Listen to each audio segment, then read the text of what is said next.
Hey everyone! Have you ever wondered how we measure angles? Today we're diving into the fascinating world of angle measurement. From turns and degrees to radians and even some lesser known units, we'll uncover it all. Let's get started. An angle is formed where two rays meet at a point called the vertex. To measure angles, we use various units starting with the simplest one, the turn. A turn represents one full rotation. It's also known as a revolution or a cycle. You can express smaller angles as fractions of a turn. For example, a right angle formed by perpendicular rays is 1/4 of a turn.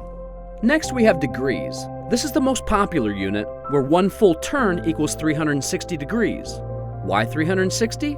Historians believe it might be linked to the approximate number of days in a year, or the Babylonian base 60 system. Degrees are super handy because 360 divides easily by many numbers. For instance, 1/8 of a turn is 45 degrees. And did you know a degree can further be divided into arc minutes and arc seconds for even finer measurements? Now let's talk about radians, a unit that's incredibly important in mathematics. Imagine drawing a circle around an angle's vertex. The angle's measure in radians is the ratio of the arc length to the circle's radius.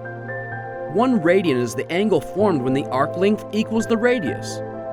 A full circle measures 2 pi radians, about 6.28. Radians are natural for math and science, especially in calculus and trigonometry. Have you ever heard of gradians? 1 turn equals 400 gradians, introduced during the French Revolution as part of the metric system. While practical for some fields, it lost popularity due to degrees and radians. Finally, let's explore binary angular measurement, used in computing. Here, a turn is divided into 256 parts called binary degrees.